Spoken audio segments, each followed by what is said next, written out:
All right, so I'm here with Justin Jacobson, and we are going to talk about different criminal issues, and we'll post the whole video on Facebook, but in there we're gonna chop it up into small pieces, covering different sections. Um, Justin, if you can tell us a little bit about yourself. Uh, I'm a criminal defense attorney. I was a prosecutor for about 5 years at the state attorney's office in Hillsborough County. Uh, I went to Emory Law School, and I'm from Tampa Bay, so I've lived here pretty much my whole life except for the 3 years I spent in sunny Atlanta. And Justin, how many trials have you done? I've probably done about 100 jury trials to verdict. Okay, sounds good. And we did discuss a lot of the things that happen on a regular basis, some common things, criminal defense issues. We talked about drugs, possession, theft, DUI, driver without suspended license, and domestic violence and tickets. So we'll cover a couple of those things. Um, Let me see. Okay, perfect. So let's talk about what are the most common issues with the with drugs. So, drugs, as far as felonies go, drugs are probably the most, by a wide margin, common felony that people are charged with. And drug cases can come up in any number of ways.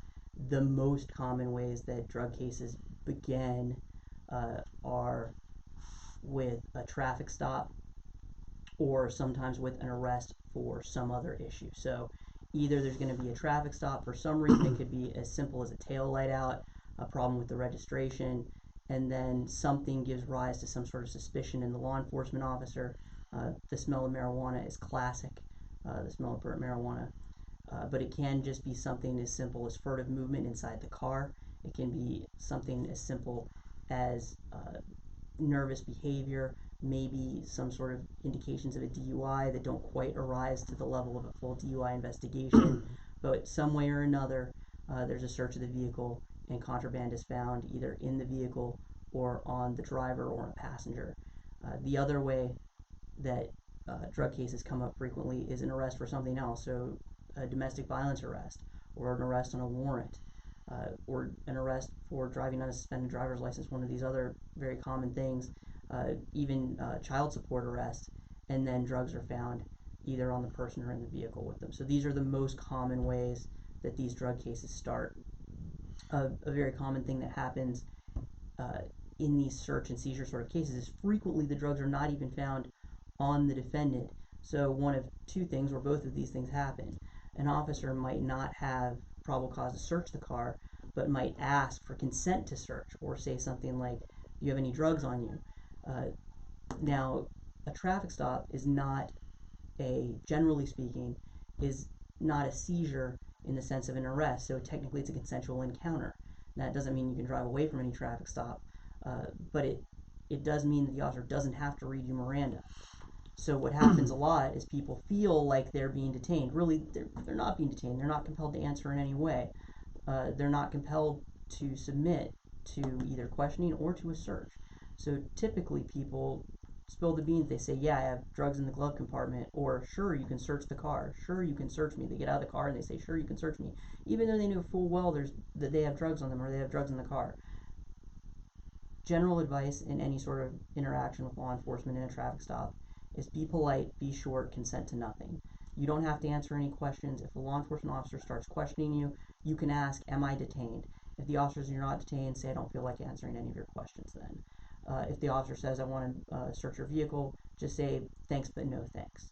Never consent to anything. If you have any contraband in the car, maybe have contraband in the car. Remember, just because you don't think you have contraband in the car doesn't mean you don't have contraband in the car. Are you the only person who's ever been in your car? Uh, this is especially true if you're in a rental car or if you're in a car that you share with other people who maybe have contraband. Uh, Consent to nothing. Remember, polite, short, consent to nothing. Now, on that same thing, because a lot of people out there, like you said, they feel like they can't leave. Uh, Law enforcement, they have more power over the person they're pulling over as far as authority goes. And a lot of times they come into the car, and many people are scared, so they feel like they can't tell a cop no. What would happen if they tell a cop, if they tell the law enforcement officer, no, you can't search my car? What can that law enforcement officer do?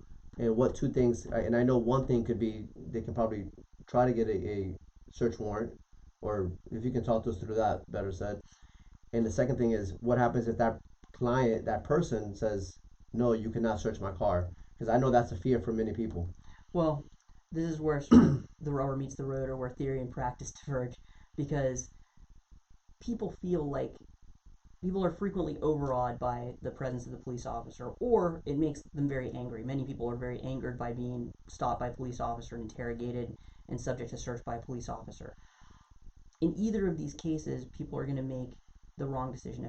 If a person is overawed by the police officer, the person's going to answer any questions, consent to anything when it's not necessary. Alternately, when people get upset, they quickly escalate the situation, and before they know it, they get charged with resisting a police officer. Now, it's crazy to think this, but there's frequently resisting police officer charges with no other charges. So the question becomes, what were they resisting? Well, if you ever watched any of these videos, you can YouTube, escalation with a police officer. Things can escalate very quickly. That's why always be polite. Always be Sure. short. There's no reason to escalate the situation. Officers frequently escalate the situation themselves. No matter how upset they get, you have to stay calm, which is a very difficult thing to do. Your fight or flight reaction is clearly kicking in. It's a very fraught situation, but you have to take deep breaths and you have to stay calm even if the officer doesn't. Now,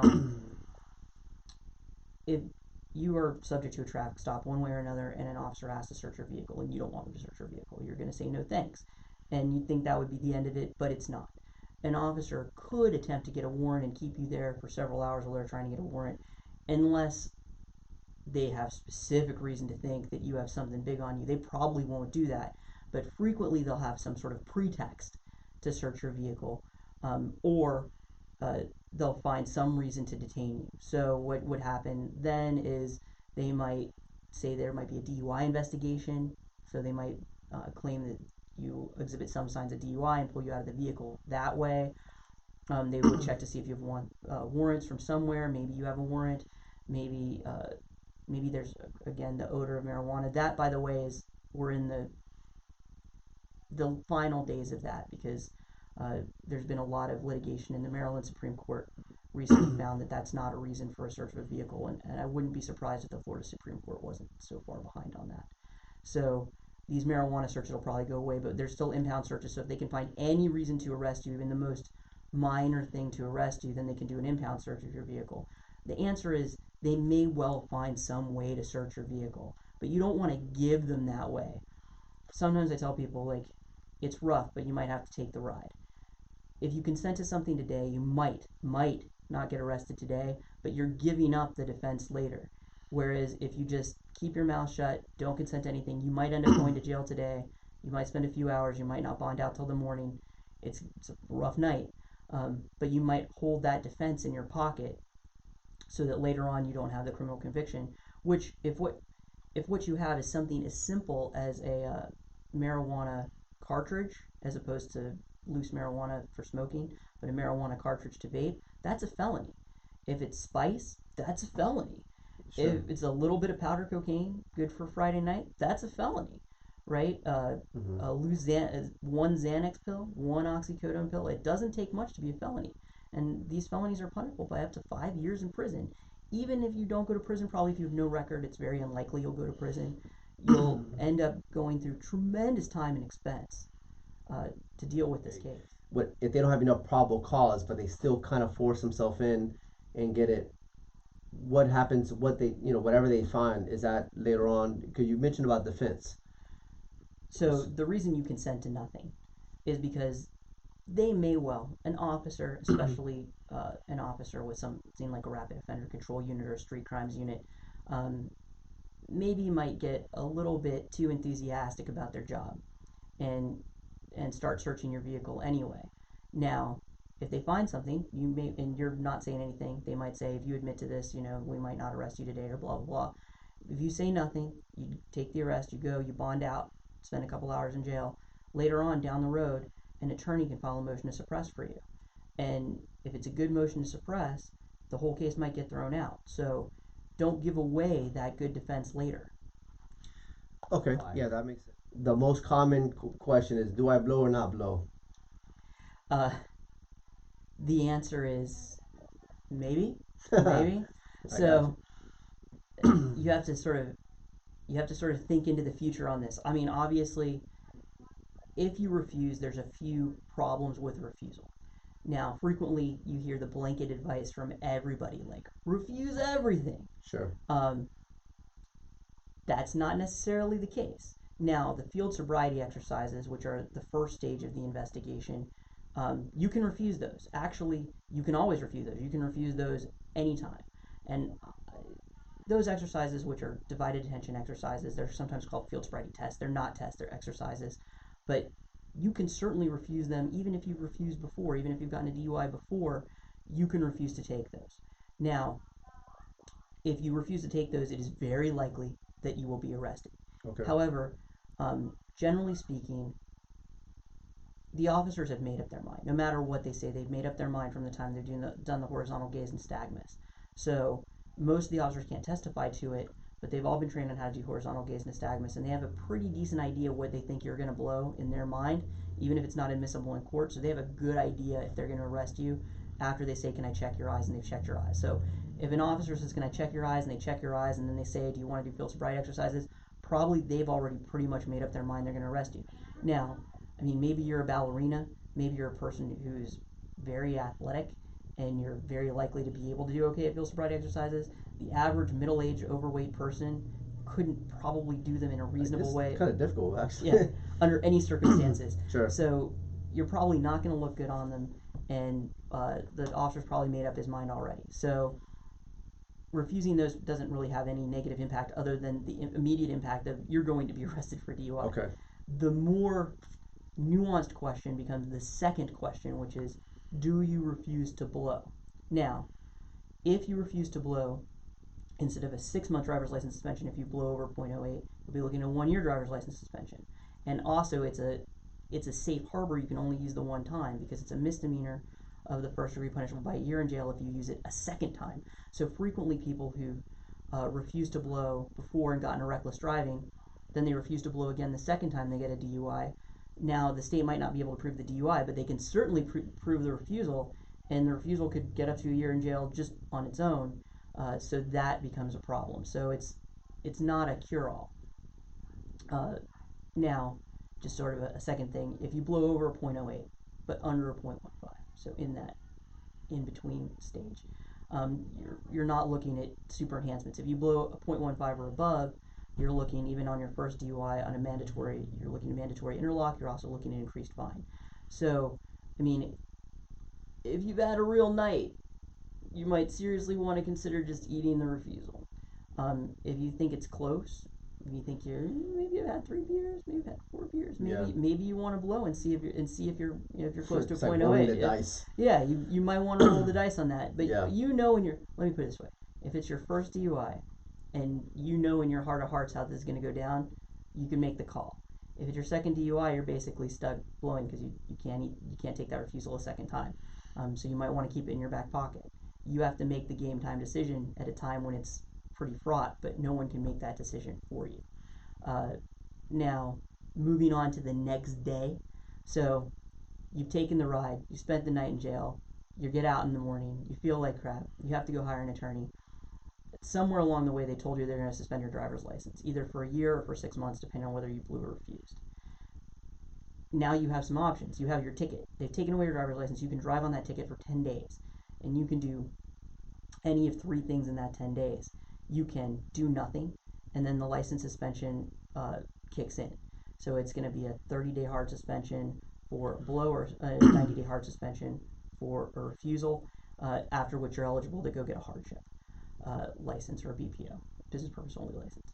Now, that's if you do nothing. Don't do nothing. Whatever you do, don't do nothing. Yeah, exactly. Call us first. Yeah. You have 10 days. You could certainly make up your mind in 10 days between the other 2 options. The option most people do, and I'm not saying it's a bad option, it's probably a good option, and you have to make up your mind for you, is people want to get back out on the road real quick. In which case, all you have to do is sign up for DUI school, go down to the DMV on Hillsborough with the receipt, and they'll give you your hardship license right away. You waive your right to a hearing, you go your hardship license. Now, you can only do that on your first DUI. There's certain restrictions, but a lot of people, they just want to get back out on the road right away. Go do that. get into DUI school as quick as possible, get that done, because a lot of times you'll want to get the DUI school done regardless of what happens with your case. The second option, which depending on how your DUI went down, obviously if it's not a first DUI, you have to go for this option, but you may have strategic reasons you want to take this other option anyway if you don't have to get back out on the road, because this option is a very risky option. And they could always call it because Yeah.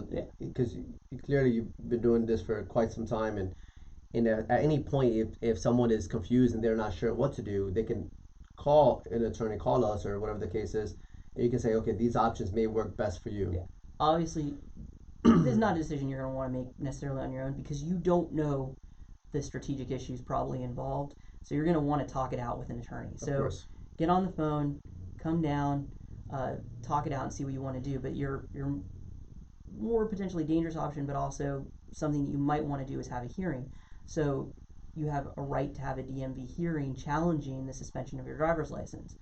Now, the reason you might want to have that is because you can flesh out certain motion to suppress issues. You can also Okay. subpoena the officers to that and have an opportunity for your attorney to sort of flesh out some further issues before the criminal case, which might help you down the road in your criminal case. Some attorneys are very gung-ho, especially there's several attorneys who are very experienced DUI attorneys here in Tampa who are very gung-ho about doing these DUI hearings. It's sort of an older generation to do that. Uh, my theory on it is it may be useful. It's not the be-all and end-all. If you need to get back out on the road, you need to get back out on the road, and I understand. Now, that leads me to the next topic is driving with a suspended license, because that happens quite a bit. You mentioned people come to you for driving with a suspended license. What can somebody do if they get stopped, for whatever reason, tail light, whatever the case is, and they do get a ticket or in trouble for driving with a suspended license or license revoked? Let's say they didn't know about it. What could happen? What can somebody do in that scenario? Well, as a quick aside on that, generally speaking, if it's a financial obligation or an insurance issue that's caused the license to become suspended, you may well not know. I mean, you might have gotten one of these red light tickets. Mm-hmm. It came to the address, you never saw it. Eventually, went into default, they put a D6 on your driver's license, and so now your license is suspended. You have no idea. Maybe you do know. You wouldn't readily admit anything to a police officer. There's a huge difference between a suspended without knowledge ticket and a criminal suspended with knowledge ticket, right? So one's an infraction and one's a criminal offense, and the only difference is the officer said, "Did you realize your license was suspended?" And you said, "Yeah, I did know that." So suddenly you went from a non-criminal simple infraction ticket to having a criminal a criminal charge. It's not so you. Again, That's a good tip. be careful what you say to law enforcement, because you don't want to be the one to hang yourself. But either way, here in Hillsborough County, the general practice of the state attorney's office uh, is to drop those tickets if you get your license back, and also the general practice in the magistrates is to drop the tickets if you get your license back for the civil infractions. In Pinellas County, they'll amend it to a non-criminal infraction, your criminal case to a non-criminal infraction if you get your license back. So you're going to want to get your license back. Now, why would you hire an attorney to do that? Uh, I can think of two reasons. One is because maybe some of your fines have gone into collections, and you'll save a lot of money not going to the collections people, not going to Penn Credit or whatever, but going to an attorney and having an attorney pull those back from collections through a judge. Okay. Also, frequently people have their licenses suspended for child support issues. Now, that turns into a thing. You can hire an attorney, and I can certainly go do this. I do this all the time. Go down and get a child support purge for you. So we'll have a child support hearing, and we'll work it out with them. Also, some people have old crashes they have liens on. Sure. We can negotiate those old liens. So we have ways that maybe you don't without an attorney, or that would be very difficult for you or very expensive for you without an attorney to pull those back. But the be-all and end-all is to get licensed back. Now, sort of a side issue is that people normally come in after they've been pulled over while they have a case. But you don't have to do that. If you know your license is suspended, you can come talk to me right now before you have a case. Yeah, definitely. We can. It's a lot easier for you to pay everything back and get your license back when you don't have criminal charges hanging over your head Okay. than if you That's do. good to know. Okay. that leads me to tickets. So why would anybody pay an attorney instead of paying a ticket, or why would anybody hire an attorney to help them fight a ticket in the first place?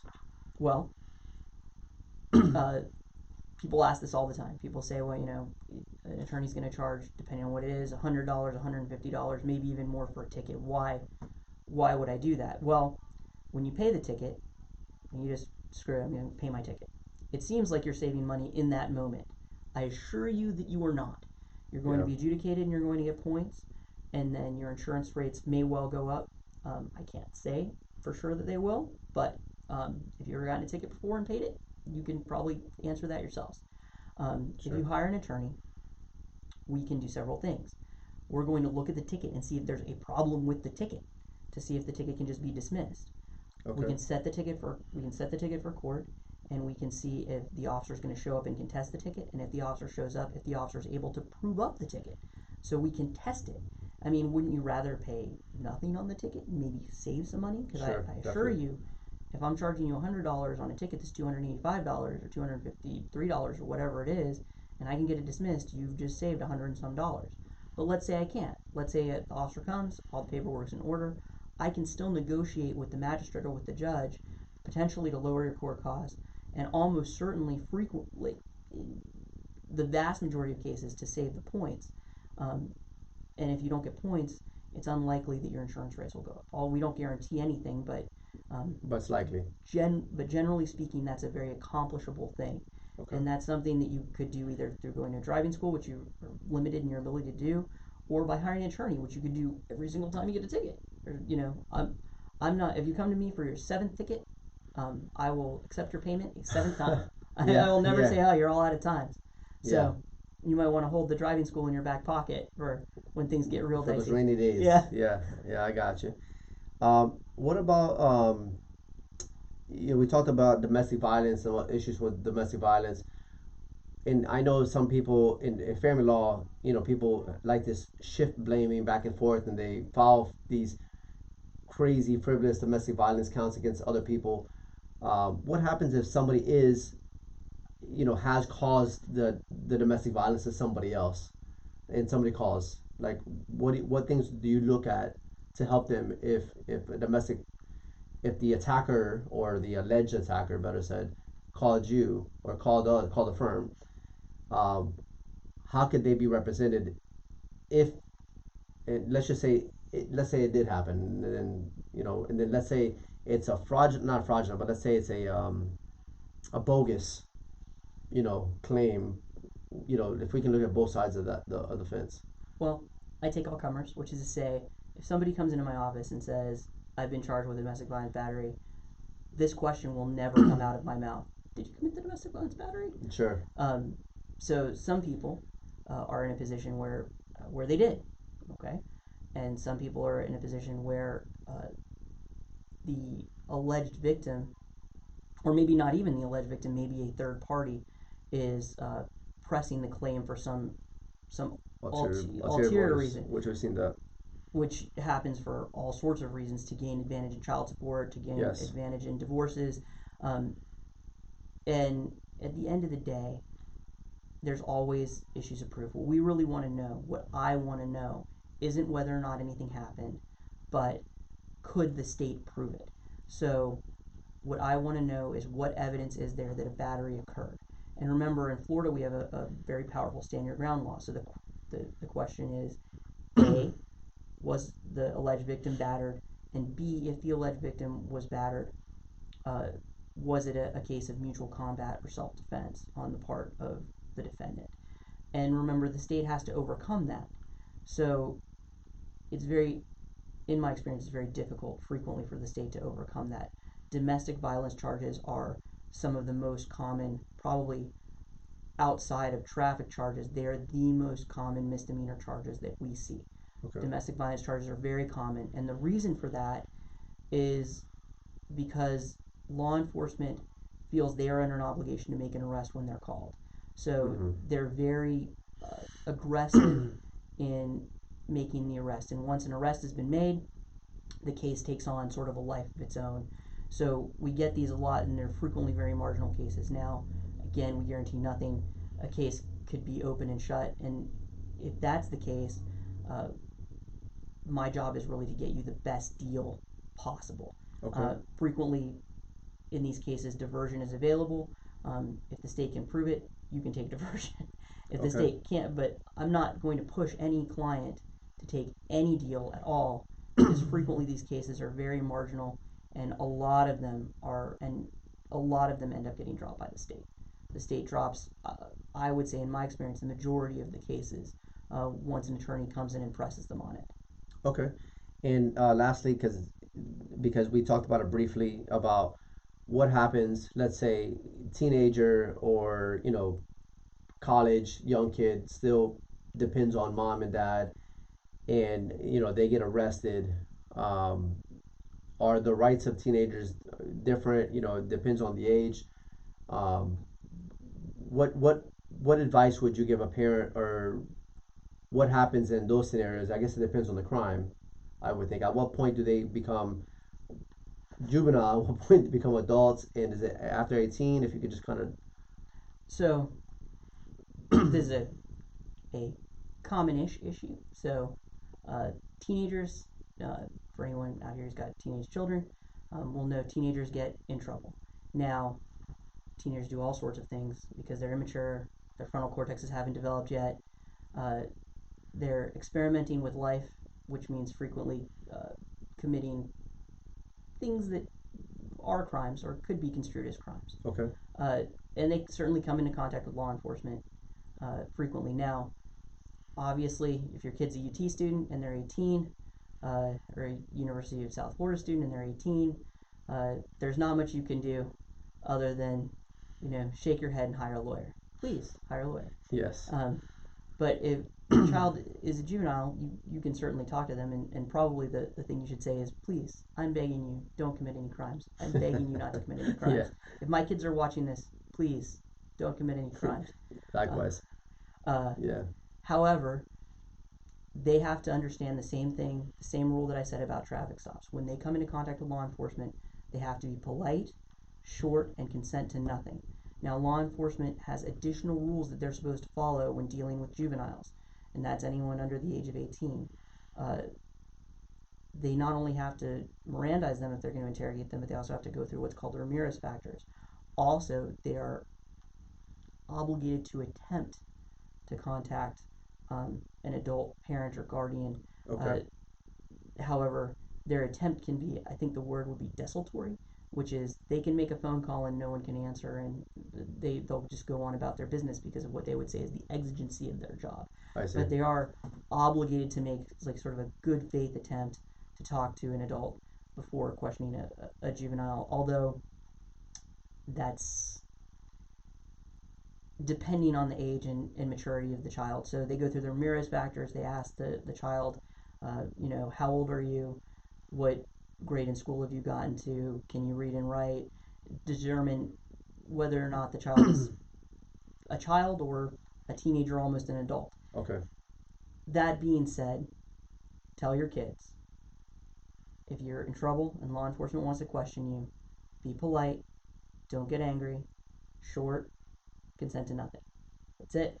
It's probably the same advice you should give to everybody. Okay. Yeah. Perfect. All right. We'll cover more topics in different days, and we'll go deeper into some of these topics in different days. Just today we had some tech issues, and Justin here has to head out. And if you guys have any questions, of course, comment below. And like I said, we will break this video up to small segments. That way you can look at it per topic. But this initial video is going to be the longer one, which will cover all the topics. But comment below and call the firm. We'll have the link below as well. If you have any questions, we're here for you. And as you see, Justin is very accomplished, and he's done many trials, many cases. And so consultation is free. We'll look at the case and see if there's merit to it or not. Basically kind of go through the whole process and go from there. It never hurts to call. The fact, if you don't call, that's the problem, and then you're guessing what could happen. And Google's not always your friend when you start looking things up, because every case is different. So it's very important that you ask the right questions for your life to the right attorney. not Google something and say, oh yeah, this looks like it could be it. Um, so just comment below and share this video with other people, and tag other people if you can as well. All right. Thanks, guys.